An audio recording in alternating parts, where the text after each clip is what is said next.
Good morning. It is Thursday, isn't it, today? Yeah. Just turned up at this shuttle to service, 420-7, 500-hour service, so engine oil, 2 fuel filters, pilot filter, and that's it, isn't it? Cab filter. Yeah. So it shouldn't take too long, and then I've a 6.5 tonner down, a bit further down Cumbria, and that needs its first service too, so shouldn't be a bad little day. Throwing oil and filters around should be alright, shouldn't it?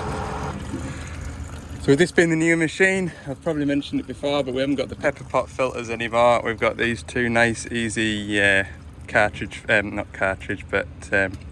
spin-on filters to change. I've just after dropping all the fuel out of it, and hopefully we'll make a little bit less mess. I don't know whether you have to or not, but I've clamped the fuel feed into here to stop the fuel running back, and hopefully it'll stop the fuel dribbling out. And yeah, I'll just spin this filter off now, take it to the van, give this bowl a clean up, put the new filter on, and move on to that one. Right, that's both fuel filters replaced. What I need to do now is, obviously I need to bleed the fuel through, so I'll take these clamps off here, which is easier done with 2 hands, and I'll start pumping that hand primer, so that'll draw the fuel out of the tank into this filter, fill this filter. I'll have the bleed screw off up at the top, and then come down this pipe into here, which will go into the mechanical lift pump on the end of the high pressure fuel pump, back out and into this filter here, and out of this filter into the high pressure fuel pump. So it's really important to get all the air out, so that when you come to start the machine after you finish servicing it, it should just fire straight up. So what I'm going to do, once I've got the fuel into here, I'll take that bleed screw off there, put a pipe into a drum, and pump away on the hand primer until I've got fuel coming out of here. Right, that's it. I've got fuel running out of here now, so we'll just nip that off with a 17mm spanner. Gentle nip because it's only brass fitting. That'll be sufficient. Put the dust cap back on. Jobs are good. And so hopefully now, when I put some engine oil in it, change that brake pilot filter, when I press the big red start button inside the cab, it should just fire up into life without any drama. So next is the slightly tedious job of putting 56 litres or thereabouts engine oil back into the engine. What I try and do is get myself comfortable on the tyre, balance the drum on my knee, and just quietly pour away. It would be nice to have an oil pump just to set to go, select it, set it off to go, and I can go away and do the pilot filter while the engine oil's going in. But I haven't got a pump, and yeah, you just have to be patient. There we go, 56 litres in the machine. So now I've got 2 empty drums and literally probably about 1 litre left in there. It wasn't a full one, don't worry. And I've got 2 empty drums for the rest of the day, but I'll probably only need 1 empty for the next service. And I've got a full 20 litre drum of engine oil on the van, haven't I? Pretty sure I do. I'd be really, really annoyed if I didn't. Something I always kind of lose tabs of how much. Oh yeah, that's my engine oil area there. Engine oil there, engine oil there. 2 hydraulic oils and a gear oil. Gear oil drum was empty, so I've used that for waste oil. But yeah, plenty of oil. Get the rest of the day out of the way. So 2 more jobs to do, brake pilot filter and an outer cab filter to change. But before I change the brake pilot filter, which is there, I need to go up to that black cap up there and let the air out the tank. Because otherwise, when I take that filter head off, oil will run forever and a day, and it'll make a mess really quickly. You know me, I don't like to make a mess. Right, that's all the air out. And finally, we've got this cab filter to go in behind this door here. There it is.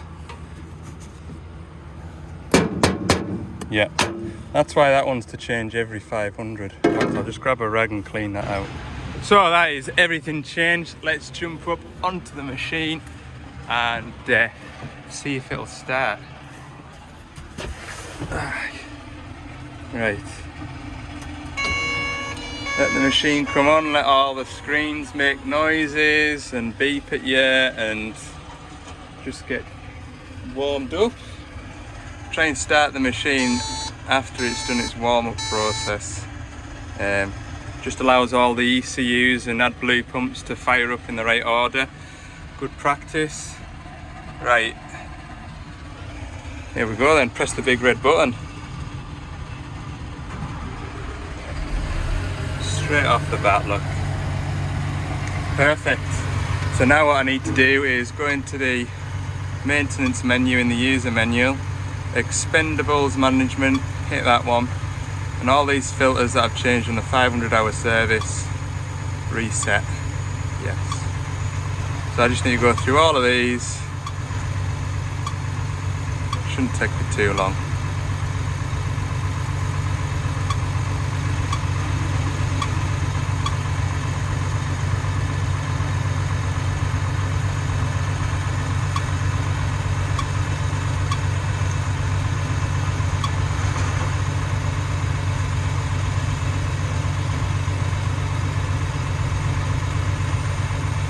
Yeah, that's it. So the next service on this machine will be 3,000 hours. So that'll be a big one because it'll be a 1,000-hour service plus a 1,500-hour service. So there'll be axle oils to do, hydraulic filters to do, and everything that we've done today as well. So that will be best part of 3/4 of the day, to be fair. And I would imagine by the time it's clocked those hours on it, it'll be, what we're now, August, September, back end of October. I mean, it is grey outside today, but it's dry and it's reasonably warm. I reckon it'll be about 4 or 5 degrees with a nice steady horizontal rain, and it could be quite miserable. But you just get on with it, don't you? Put layers on and wrap up.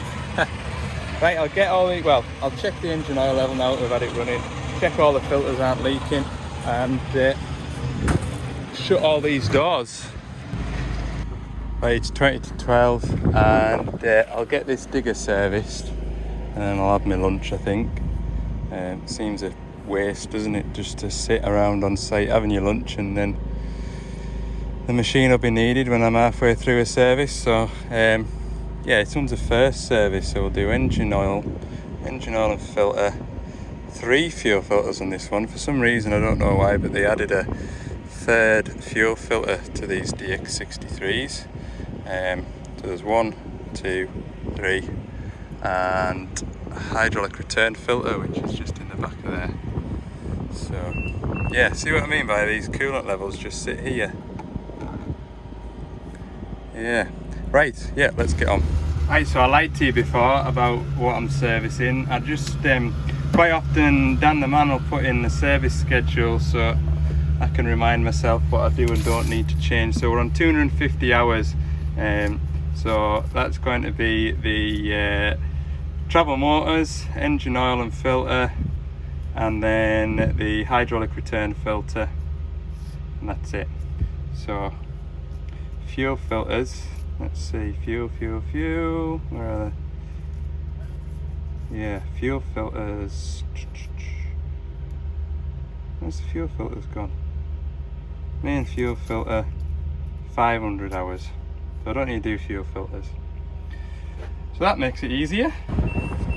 So I've changed the engine oil and filter, and while the arm's stretched out like that, just double check that the hydraulic oil level is okay, which, can you see it there?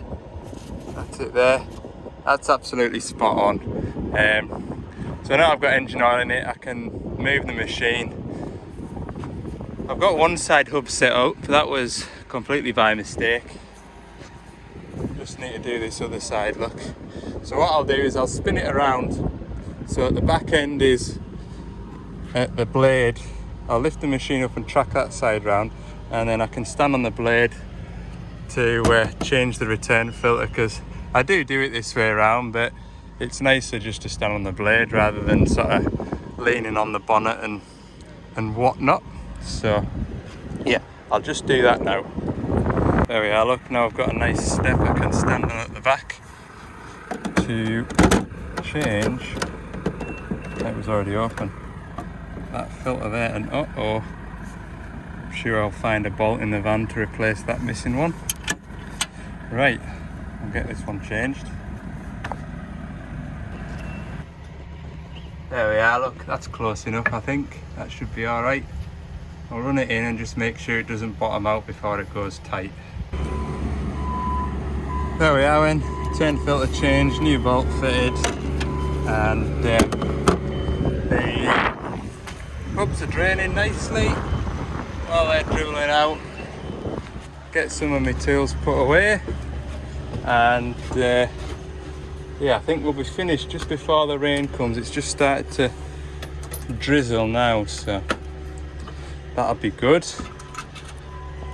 I'll have my lunch and then I'll get back up to the yard at Carlisle, restock the van because I've got no gear oil left. I've enough in the pump there to do the hubs that we've got just now.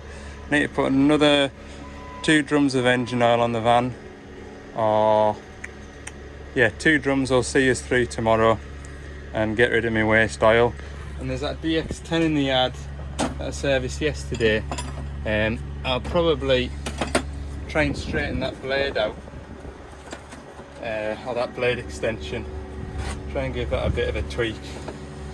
So we'll see how we go at that, Right, just in time as well. The weather's starting to come down. It's a bit of an attack on the senses. There's a lawnmower over there cutting that grass, so it smells like fresh grass.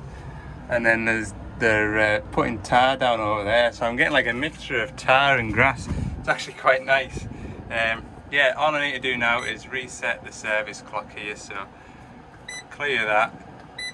Because it's 250 hours, it's just going to be the engine oil and filter that I'll reset, because if I reset the return filter, then it kind of puts everything out of kilter, if you like. So that filter there now will do another 250 hours, that'll get changed, and then there on after that, after 500 hours, that filter will be to do every 500 hours. Just keeps everything in sync and it'll do no harm. So all we need to do is go into here, execute, confirm, and that's that one reset. And then this one, execute, confirm. There we go, all done. Right, I'll run this machine up and controllability wise just check it, and yeah, I can go and have my lunch then. Right, so it's 1:45. I'm just about to sit and have my lunch, but before I do that, I've noticed there's been a couple of comments on YouTube about asking me about my Doosan hats and these sunglasses that I wear quite regularly at the minute. The Doosan sunglasses, they actually do look similar to David Cuddy's Making Big Bank glasses. You've seen him on Instagram or Facebook. If you haven't, I'd recommend him. He's fair good crack like. Yeah, I don't get these hats for nothing. I actually pay for them off the shop, take one off the shop floor and pay for it. Same with the sunglasses, things like that. I do get freebies from Doosan when I go on training courses and things like that. But I don't have an unlimited supply of free hats to send out and things like that. But if you do like what you see in the videos and you fancy a baseball hat or a woolly hat, even Gordon's gilet or a t-shirt like this, what I would recommend you do is Google Gordon's Construction Carlisle. You'll get a phone number for Dan the man in the stores, and you can speak to him what you want, and he'll be able to take payment, post things out, and yeah, just I don't have the time at the minute to be sort of taking a payment off you to then pay Gordon's, to then take the whatever it is you're after and then post it out. I just don't have time at the moment, unfortunately. Whether or not I'll get my own merchandise, Ali's Digger Diary merchandise, I don't know. I really don't know at the minute. Something I've briefly thought about, but like I say, I don't really have time at the minute. But yeah, anything sort of Doosan, we've got Doosan models. If you're running a Doosan digger and you want a proper Doosan fitted seat cover, I'd recommend them. They're really smart. Like, we've got them.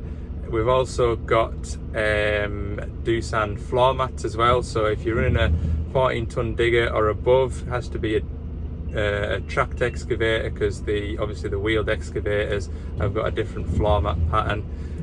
We've got proper fitted Doosan floor mats as well, carpet type. So yeah, we've got lots. So definitely give Dan a shout, and you see anything you like, get something ordered.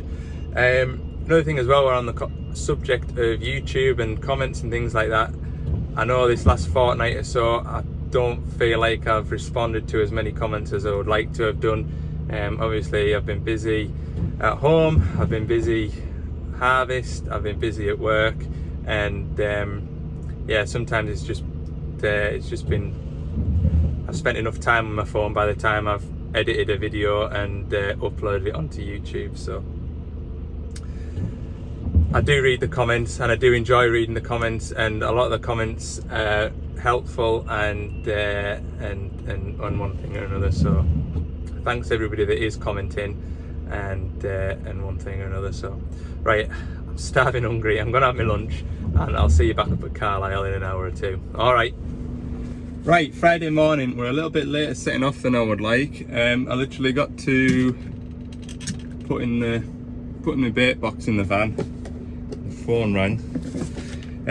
So yeah, last night when I got home from work, when I was putting my kids to bed, my phone was going absolutely mental. So there's two forestry diggers, and oddly enough, both forestry diggers, the refueling pump stopped working. And that's as good as the machine being down, because they can't put the fuel back into the machine to do another day's work. So anyway, I think I've got a fuel pump and a pump controller left out for one of the operators, because he stays in Carlisle, to pick up out of hours. So he's got that this morning.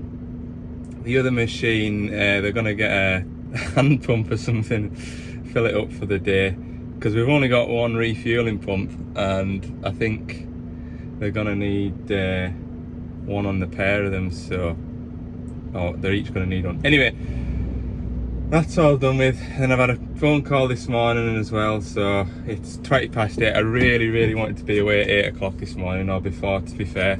First job is 2 hours away, bang on 2 hours away, or it was last night anyway.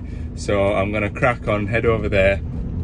Should only be there at that one for half an hour, and then yeah, the next one we'll go and see what's to do there.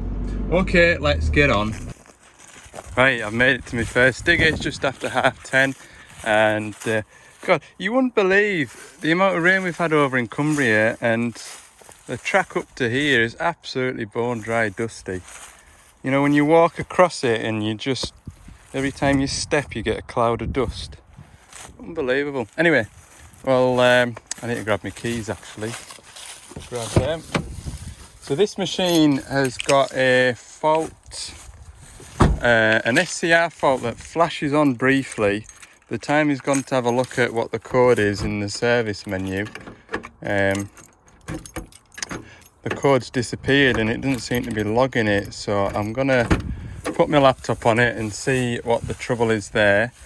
You also noticed there was a burning smell while he was driving the machine, and when he had a look in the engine bay, there was a bit of smoke about the belt here, and when he touched that pulley there, which is the air conditioning compressor, he said it was absolutely red hot. You couldn't hardly touch it. So we'll have a look at that as well. Now the air conditioning compressor he's not too worried about. He's more worried about the AdBlue fault, so he just wanted me to have a look and see what it was. So if it is the air conditioning compressor, you can unplug it so the air conditioning doesn't come on, and you can keep using the machine for the time being.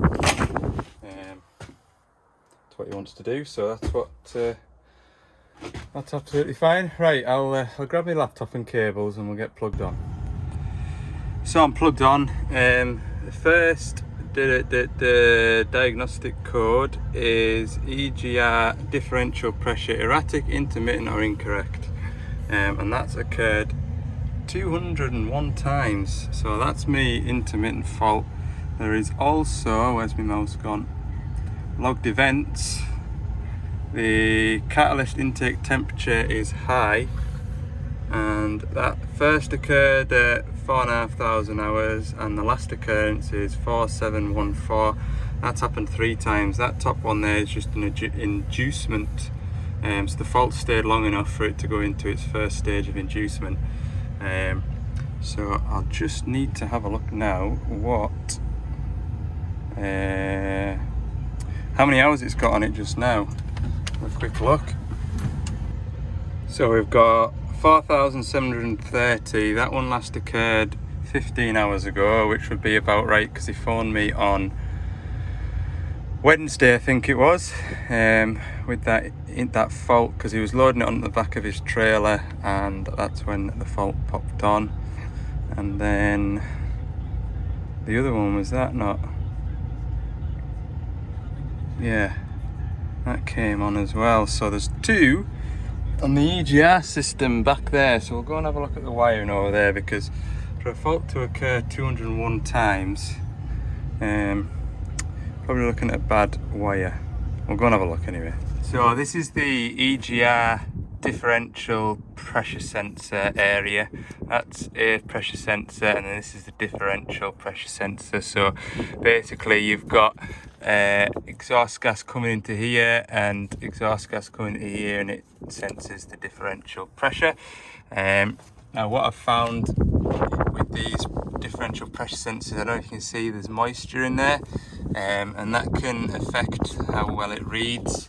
So to sort of solve that problem, what I do is start the machine up, let it run for 2 or 3 minutes, and it just kind of clears itself out, and then I'll try and mop that up a bit in there, get that cleaned up, and put it back on. That's generally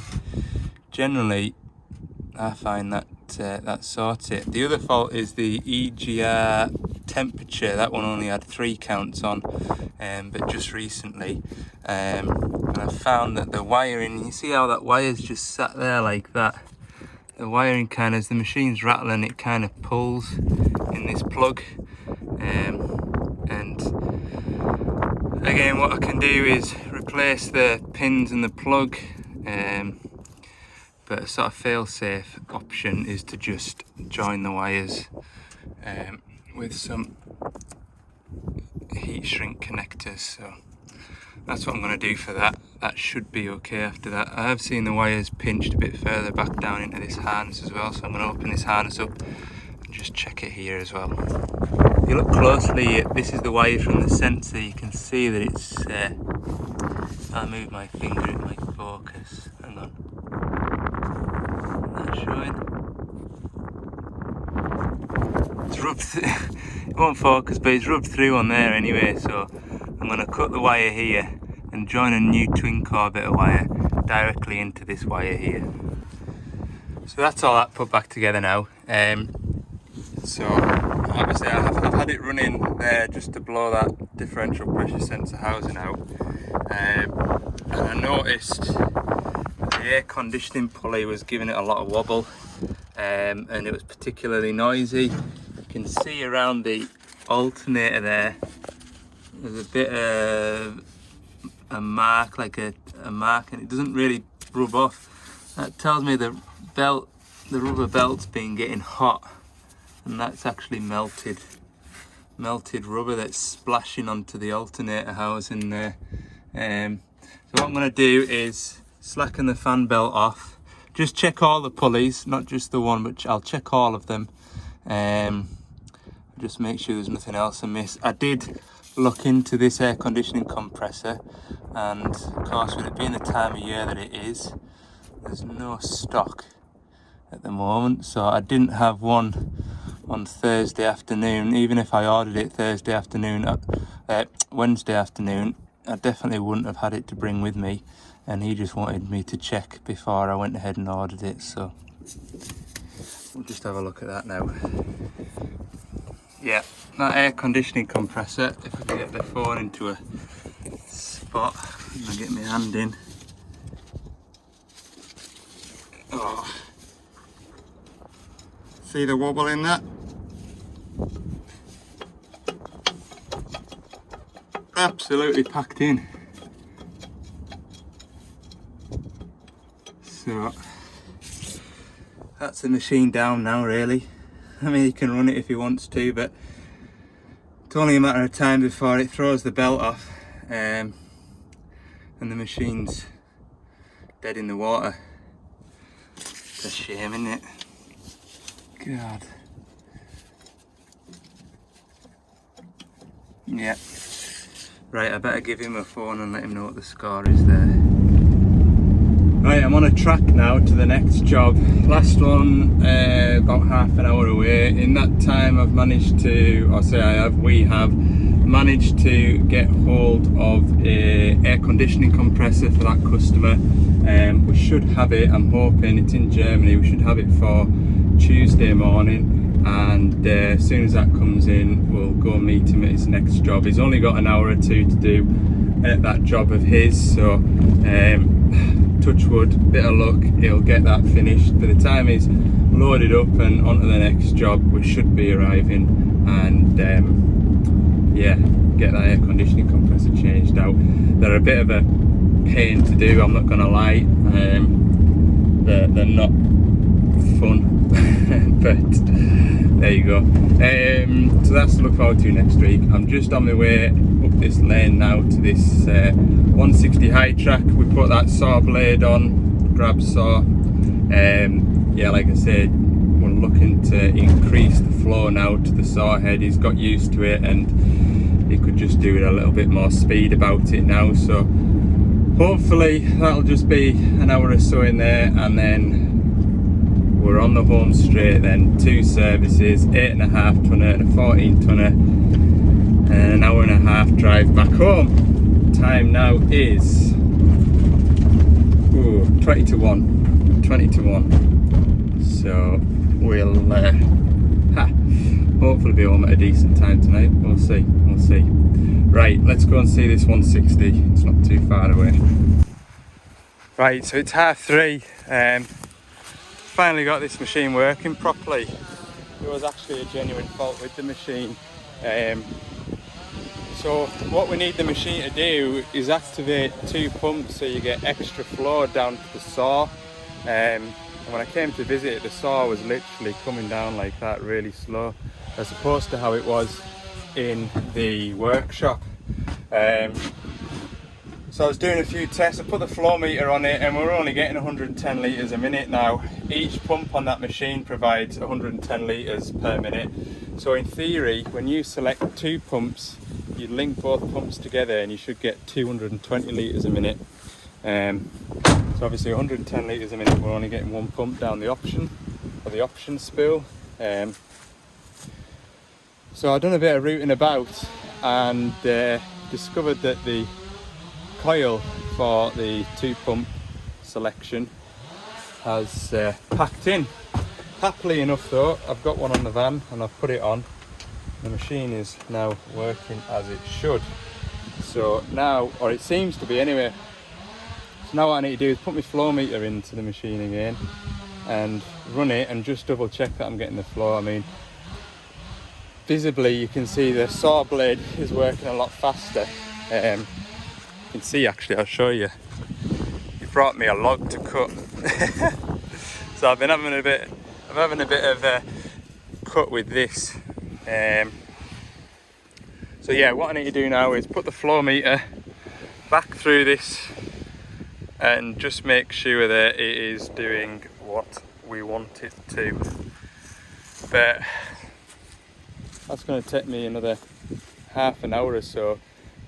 So by then it'll be easily 4 o'clock and I'm still 2 hours away from home. So as much as I don't want to, I'll probably have to push those services, the 14 tonner and the 8 tonner, back till Monday. Come back. I mean, the services are on the direction, you know, heading back towards Carlisle, but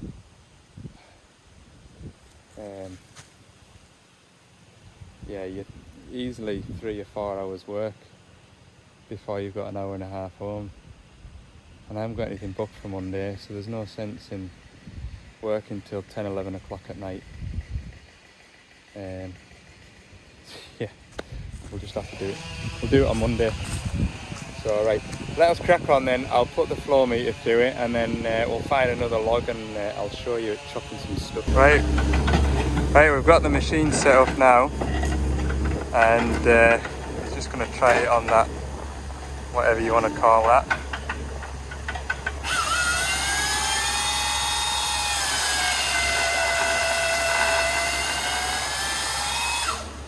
Remember, that is a hardwood log. And to put that into perspective, that's my hand. That is impressive. We got a happy driver? Happy driver. Spot on. Right, so that's that machine back to work. It is 21 minutes past 4 now, and yeah, I've got a 2 hour, 20 minute drive to get home. I've spoke with the customer whose digger that I was, or 2 diggers I was going to go and service after this job. I fully expected this job to be a quick in and out job, half an hour to an hour tops, and I was bang on target. When I thought I was going to be getting here for lunchtime, I was about right, 20 to 1, so it's just one of those, unfortunately, and that's the way the job goes sometimes. But like I say, I've not got anything pushing on Monday that I need to get squeezed in. Obviously Tuesday now I'll be back over to that 140 to do the air conditioning pump. Now normally our deliveries from Germany come in at a lunchtime, so I want to be around Carlisle for lunchtime to collect that air conditioning pump to go and put it onto the machine, because the fella's extremely busy with that machine, so he can't afford too much downtime. So I can't really put that air conditioning pump on. Like I say, it's a bit of a fiddly job, and I won't have time to go and get those 2 services. So like I say, those 2 services will be best part of 4 hours work, plus an hour and a half travelling each side. So I mean, it's a quite a little day to put in, so we'll go and do that on Monday. I've just been having a quick look through the comments before I set off, previous comments. I want to give a shout out to a new subscriber, I think, called Invicta View.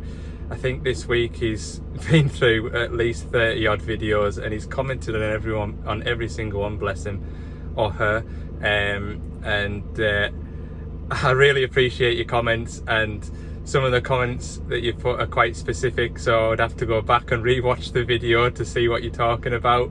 But thanks very much for watching, and hopefully when you get caught up you'll see this video to say thank you. Another thank you as well is I was on the phone to Sean there when I was a bit sort of muddling through that digger there, and Sean was saying that he'd been to see one of his customers, and evidently he'd been watching my videos and he kind of cottoned on that he used to work for the Doosan dealer up in Aberdeen. So he's been recognised as a sort of byproduct of watching these videos. So thanks again, Sean. I think you should set up your own YouTube channel and we should see some fence.